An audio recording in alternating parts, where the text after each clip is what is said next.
जय माता की दोस्तों, स्वागत करते हैं आपके अपने चैनल टी सीरीज भक्ति भजन में।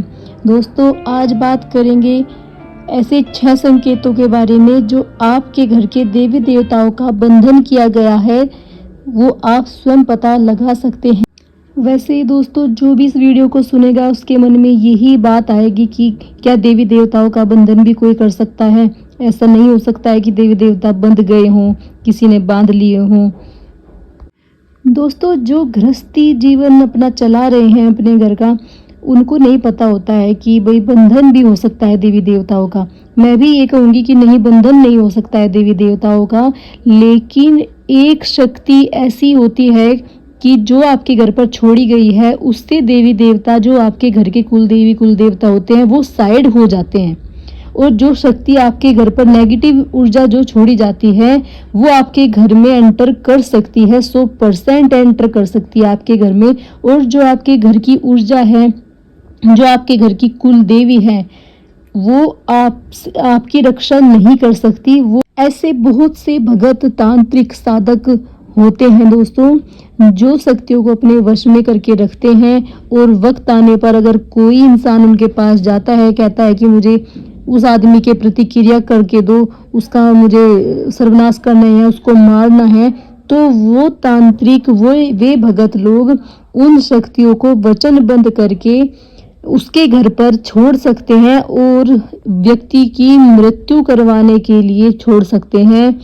वो शक्तियां उसके घर में जाएंगी और जो उसके घर के कुल देवी कुल देवता हैं या कोई भी रक्षक देवता है, वो उसको एक साइड होना पड़ेगा, क्योंकि वो उससे ना लड़ सकता है ना वो उसको रोक सकता है। क्योंकि जो मरघट की काली होती है दोस्तों, मरघट की काली को तांत्रिक लोग बहुत जल्दी सिद्ध करते हैं और ऐसी खराब खराब चीज़ों पे सिद्ध करते हैं, मांस मदिरे पर सिद्ध करते हैं।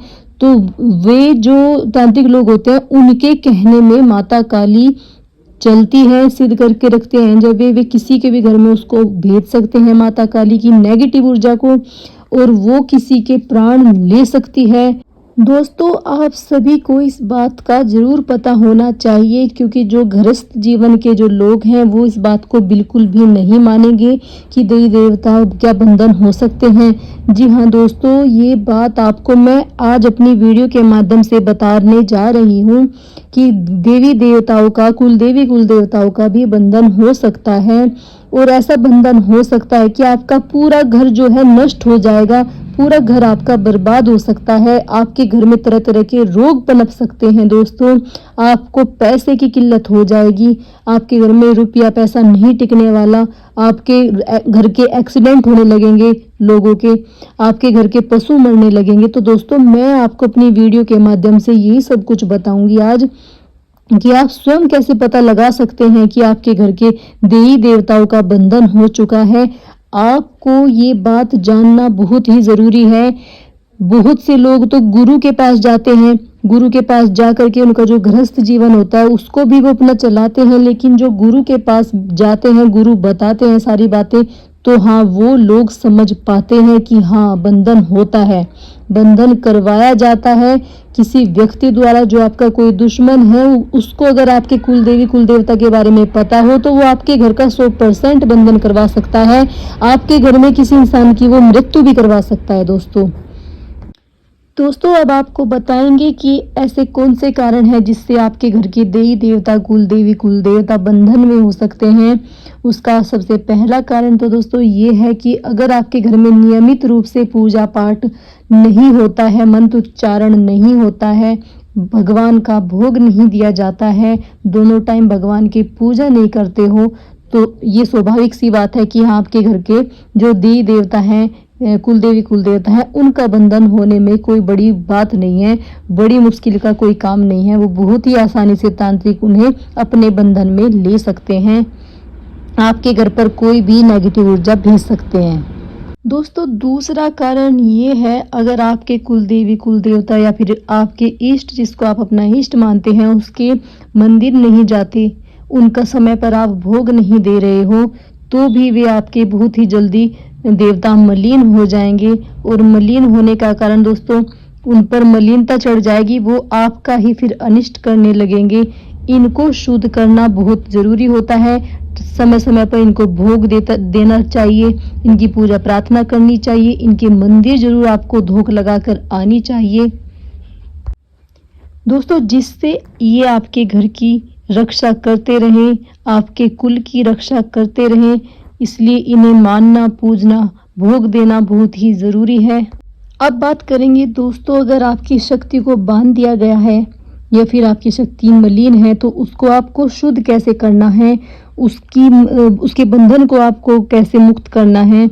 तो उसके लिए आपको नियमित रूप से रोज़ पूजा पाठ करनी पड़ेगी, उनकी पूजा प्रार्थना करनी पड़ेगी, मंत्र उच्चारण आपको करना पड़ेगा। 2-2 घंटे के लिए आपको माला लेकर मंत्र जाप करने पड़ेंगे। मंत्र आप कोई भी ले सकते हो, गुरु के पास जाइए, किसी साधक के पास आपको जाना पड़ेगा। जो वो आपको कार्य बताएंगे वो कार्य आपको करने होंगे और रोज़ उन्हें भोग आपको देना होगा। अंगारी पर आपको भोग देना होगा, उनके मंदिर में जा कर के उनकी पूजा करनी होगी, माँ धोख लगाकर आनी पड़ेगी। तो इसी कार्य को आप अगर अपने डेली रूटीन में रख लें तो ये बहुत ही अच्छा, बहुत ही शुभ फल आपको बहुत ही जल्दी देखने को मिलेगा। अगर आप एक घर के जैसे घर में आप रहते हैं और रोज़ आप पूजा पाठ करेंगे, जैसे हम अपने घर में रोज़ रहते हैं, खाना पीना खाते हैं, नहाते धोते हैं, इसी तरह अपने देवी देवताओं के साथ हमें ये कार्य करने हैं। नियमित रूप से रोज़ उनको खाना खिलाना है, उनको भोग लगाना है, उनके मंत्र उच्चारण करने हैं, उनकी पूजा करनी है।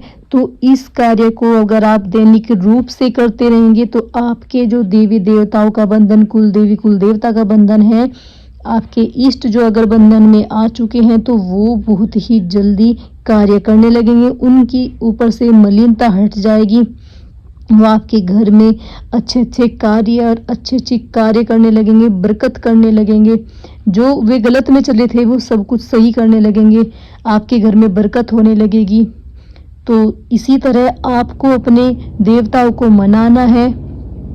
जैसे दोस्तों आपके घर पर काली की जो मलिन रूप भेजा गया था, जो नेगेटिव ऊर्जा आपके घर में भेजी गई थी, तो आपको माता काली की ही पूजा करने से वो दूर होगा। उनका नेगेटिव जो रूप है, आपको दैनिक रूप से माता काली की ही पूजा करनी पड़ेगी, तभी जाकर के वो शुद्ध होंगी। आपके देवताओं को वो खोलेंगी, आपके देवताओं को स्थान देंगी आपके घर में आने का, नहीं तो वो आपके घर पर, आपके द्वार पर साक्षात खड़ी रहेंगी। कोई भी शुद्ध देवी देवता जो होता है वो बिल्कुल भी घर के अंदर एंटर नहीं कर सकता। इसलिए आपको अगर आपके घर में अगर ऐसी कोई समस्या है तो किसी साधक के पास आपको जाना बहुत ही ज़रूरी है। साधक आपको बता सकते हैं कि किसके द्वारा आपके घर पर क्रिया भेजी गई है, कौन सी क्रिया भेजी गई है। तो अधिकतर तो देखने में यही आता है कि जो माता काली का जो दूसरा नेगेटिव रूप है, साधक तांत्रिक उसी को ही भेजते हैं, दुश्मन उसी को ही छुड़वाते हैं आपके घर पे, क्योंकि माता काली जगत जननी माँ है, आदि शक्ति हैं वो। उनके सामने इस दुनिया की कोई भी शक्ति नहीं टकरा सकती है। बहुत से लोग हाँ ये भी बोलते हैं कि माता काली क्या होती है, लेकिन माता काली जो है, आपको पता ही होगा, माता काली ने वो कार्य किए हैं संसार में जो बाबा भोलेनाथ भी नहीं कर सके। बाबा भोलेनाथ की वो अर्धांगिनी है, शक्ति है वो, उनसे ही जगत का संचालन है। अगर माँ नहीं होंगी तो संसार भी नहीं होगा। बड़े बड़े राक्षसों का जो मरण किया है, जिनको माँ ने मारा है, आप इतिहास गवाह है, वेद पुराण गवाह हैं इन चीज़ों के, कि जो बड़े से बड़े राक्षस धरती पर थे, संसार में थे, उनको देवी देवताओं ने किसी और ने नहीं मारा था। वो सिर्फ और सिर्फ माता काली ही अपने विकराल रूप में आकर के उनका संहार किया था और संसार को बचाया था। तो माता काली जो उनका जो साधक, जो तांत्रिक उनके नेगेटिव ऊर्जा के रूप को जो सिद्ध करके रखते हैं, वो माता काली से कोई भी बड़े से बड़े कार्य करवा सकते हैं, क्योंकि वे बकरे का, वे मुर्गे का, वे पता नहीं क्या क्या चीज़ों का वे भोग दे करके माता काली की शक्ति को, जो नेगेटिव ऊर्जा की उनकी शक्ति है, नेगेटिव रूप है, उसको उग्र करते हैं, उसको क्रोधित करते हैं। तब जाकर के वे किसी के घर पे, किसी व्यक्ति पर छोड़ते हैं। दोस्तों मेरा कहने का उद्देश्य सिर्फ इतना ही था वीडियो में आज कि अगर आप किसी भी देवी देवता का पूजन करते हैं तो माता काली का भी आपको ज़रूर करना चाहिए, क्योंकि पता नहीं चलता कि आपका कौन दुश्मन है। कहते हैं ना कि दुश्मन कहाँ की, दुश्मन तो बगल में ही है। तो दुश्मन आपके बगल में ही हो सकता है, आपको पहचानने की ज़रूरत है और माता काली के रूप को आपको पूजना ज़रूर से ज़रूर चाहिए। भोग प्रसाद माँ को देना चाहिए, तब आपके घर का बाल बाका नहीं हो सकता, कोई देवी देवता नहीं बन सकते हैं। तो इसलिए माता का नाम लेते रहिए। और दोस्तों अगर वीडियो आपको अच्छी लगी हो तो कमेंट में जय माता की ज़रूर लिखिए। मेरे चैनल को सब्सक्राइब कर लीजिए, बेल आइकन को प्रेस कर लेना ताकि जो भी मैं वीडियो डालूं सबसे पहले आपको मिले। और दोस्तों अब लेती हूँ आपसे अलविदा, कल फिर मिलूंगी एक नई वीडियो में एक नई जानकारी के साथ। तब तक आप सभी अपने घर में स्वस्थ रहें, मस्त रहें। सभी को जय माता की, जय माता की। हर हर महादेव।